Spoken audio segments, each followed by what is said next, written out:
We're going to talk about one of my favorite subjects, the Second Amendment. Yeah, baby.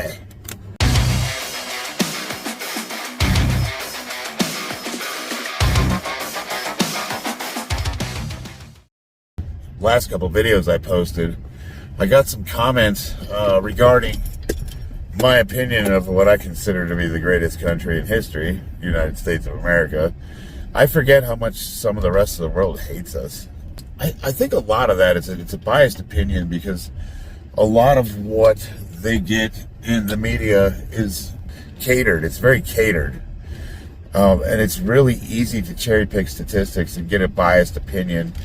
The news spins everything horribly, and I think that there's a lot of purpose driven behind that. There's a push, I believe, towards a one world government, and I think one of the only reasons why we haven't lost our way of life completely is because we have an armed population. Now, I don't consider myself a gun nut. I do have what some might describe as a small arsenal, but I am a United States Marine, and I would consider myself a firearm enthusiast. I do like to go shooting. I believe everybody, if you're going to have a firearm, you really should have training. So we do spend a lot of time at the range, and I consider that to be a lot of fun. What I really want to talk about, though, is one of the things that came up was violent crime statistics. So, in the conversation, the comment was basically the level of gun violence that's in America. And I think that a lot of those statistics are skewed because when they aggregate gun violence, they also include things like suicides, which is self-inflicted harm. And one of the things they don't really talk about is they don't make the distinction between violent crime and crimes with the use of firearms. So I guess, okay, a good example would be, take a country like England, London. London has almost no gun crime compared to the United States, where large cities have a lot of gun crime. So you could say, well, London's way safer, right? Until you start digging into the types of violent crime statistics that London does have. Now, what London does have, you instead of getting shot, you're more likely to get stabbed. And you're more likely to get stabbed while you're at home in your place of residence. People are more likely to break into your house and rob you, rape you, and kill you while you're at home because you can't defend yourself. There's a really disturbing amount of crime against pensioners, people over the age of 55, who have no means of protecting themselves, and these younger kids just break into their homes and take advantage of them. It's some real Clockwork Orange shit. I mean, how is that better? At least in America, you have criminals have the perhaps thought that, hey, maybe I should scope this house out because the owners might be armed. My house, I have a Marine Corps symbol on my garage and an American flag. And you would be out of your goddamn mind to try to break into my house. I mean, the first level of protection is that crazy pit bull I have that's mixed with a Great Dane. If you get past him, Mama's got a shotgun waiting for you, and she knows how to use it. So here's the thing.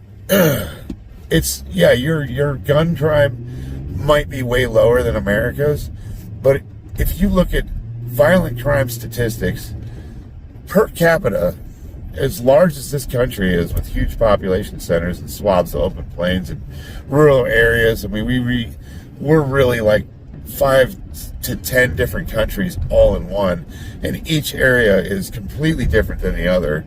I mean, you could take like the city of Chicago, which has some of the strictest gun laws in the country, yet it has some of the highest gun crime statistics in the world. Try to tell me how that works. You're not allowed to own a weapon, and yet everybody's shooting each other. But if you aggregate statistics across the board, America's actually one of the safest places you can live. And that's no bullshit. I'm not even lying about that. What I want you to do is I challenge all of you people that think that America's got roving death patrols of rednecks riding around just trying to hunt indigenous people. And I want you to look at your crime statistics of where you live and break down. I mean, we're talking violent crime statistics, beatings, stabbings, bludgeonings, rapes, murders. Yes, they might not be done with a firearm, but I think a violent crime is a violent crime. Does it really matter if somebody shoots you in the face with a shotgun or batters you unrecognizable with a skillet? What's the difference? Frankly, I'd rather be shot than stabbed to death if I had to choose. At least the first one, it might be a little less painful. I think an armed society is a polite society. It's part of the culture of America. I mean, the big thing is that we Americans, we take ownership for our country. If you were to take our military out of it and somebody was to try to invade the United States, if you just aggregate the gun owners in this country, the armed populace of America is like the third largest standing army in the world. So if you want to get our soil, you got to come through us. And I honestly think that we are the bulwark that's preventing total totalitarianism in this country. The whole reason why the system hasn't completely broken down is because they know that they'd have to disarm an unwilling population, and we are not just going to surrender our rights willingly. So the game plan is for them to slowly chip away at things and enact little legislations here and there until piece by piece we just concede each regulation one little bit at a time. And that's why it's really important to, every time that they do try to enact gun control legislation, it's super important that we challenge them in the courts. And that has been happening. It's a process. The left comes up with some crazy thing where they try to take our rights, and then we sue them, and it usually goes to the Supreme Court. Oftentimes it doesn't make it that far. But the last protection we have in this country, the only checks and balances that are still working, are the courts. Once we lose the courts, we will lose this country. The executive powers that the executive branch has, most of it is totally unconstitutional. And I don't know how we ever gave the president the right to enact legislation simply with using executive orders. I mean, it's gotten out of control, and that's for the left and the right. Obviously each side loves it when their side gets the win and the other side loses. But the problem is if you look historically through this history of the United States, it's always swung. The pendulum's always swung left and right. It's always come back. So you can't expect your side to be in power for too long. One of the problems is that everybody's always looking for a savior. They think if they just vote hard enough, this magic, superhero is going to appear and fix everything, and it just doesn't work like that. And the reason it doesn't work like that is by design, our government is designed to have checks and balances so that it limits the amount of power that any one branch is able to have at any given time. And unfortunately, one of the side effects of that is that it's really hard to get any kind of meaningful legislation pushed through.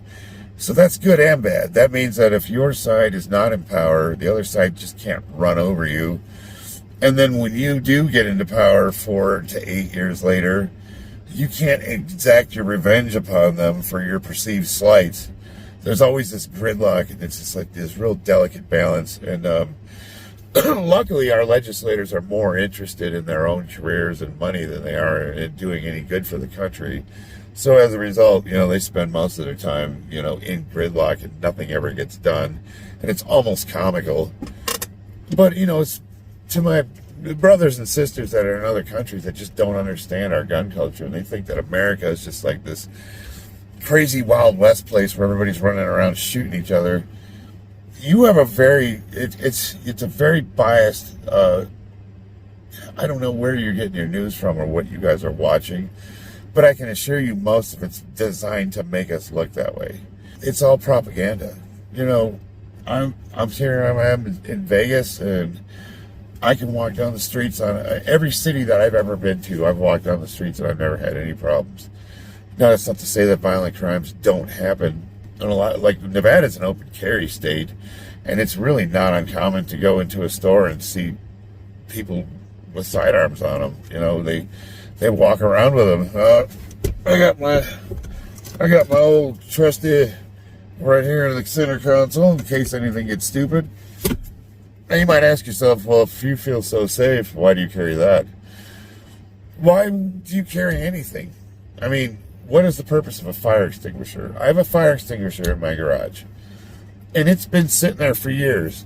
I check it every couple of months to make sure the pressure's still good on it, and I give it a shake up a little bit to make sure everything's not too settled because I haven't had it recharged like I'm supposed to.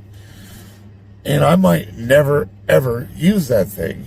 But in the event of a fire, if it ever does happen, you're going to be really glad you have it. You know what I'm saying? So it's not that I feel I need to be armed, but you just never know. You never know. And if you are prepared for that situation, you'll be better off for it. And that's the other reason why, the same way we train with safety equipment, the same reason I take all of my workers out and we practice with fire extinguishers is the same reason that we go to the range and we practice with our weapons. We practice drawing them, we practice reloading them, we practice shooting them, and we practice different scenarios in the house. It might never happen, and hopefully it never does. The other thing is we don't rely on police for anything. We on our block, we watch after our own. Right down the street from me is another Marine. He's got kids, I've got kids, and we look out for each other. In the whole street, all the neighbors know each other. A big part of the problem that's in America, people are becoming more disconnected, and it's not uncommon to have neighbors that lived together for years and have never introduced themselves to each other. You have no idea who you're living next to. But in our neighborhood, we've taken the time and we've gotten to know each other and we look out for each other. And that's the way it's supposed to be. You're supposed to run your communities from the bottom up and not the top down. The top, the state, the large apparatus that's trying to run your life, they have no idea what your personal needs are.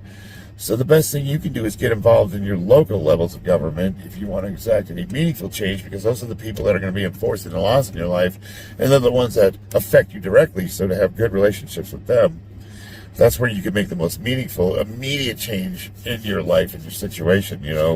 Go to the school boards to see what they're teaching your kids. Go to the town halls to see what kind of laws they're trying to pass. Talk to your local legislators. I mean, there was one that was canvassing our neighborhood, and we went out and talked to her. And we were complaining because we live on a street with a school, and there were speeders, and they were driving way too fast, and my wife was afraid they were going to hurt a kid. And just her talking to that councilwoman, the very next week, we had people down there that were enforcing the speed limit. So if you get involved in your local government, they will listen to you and they will respond. I mean, sometimes you got to hump their leg a little. That's where you can do the most good, is to get involved locally. We protect our own. We are responsible for our own protection. We do not rely on the state for anything. If I were to call someone's trying to break into my house, say I'm at work and it's just my wife and my daughter, they would be long dead before the police ever got there. So, the other thing is like they say, well, in a moral society, you would just give up your weapons. Nobody would have them. Yeah, except for the criminals. Unless you can disarm the millions of weapons that the criminals have, disarming a law-abiding population only makes them vulnerable. If you arm one idiot, you got to arm the rest of them to keep it even. No, I believe in protecting ourselves. And you say, well, what about an even fight? If somebody breaks in your home, and he's unarmed, let's say. Let's say somebody unarmed breaks into my house, and it's just my wife and my daughter. Well, why should it be a fair fight? Why should she have to fight them on the fair grounds? If you're going to come into my house, I should be able to defend myself with the best tool available.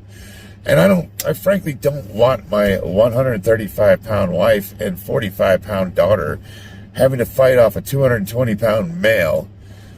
I'll be damned. No, they're armed and they're trained, and you're stupid if you break into our house. That's all I can tell you. The Second Amendment's really not about defense. It's not about self-defense. I mean, yeah, that's part of it.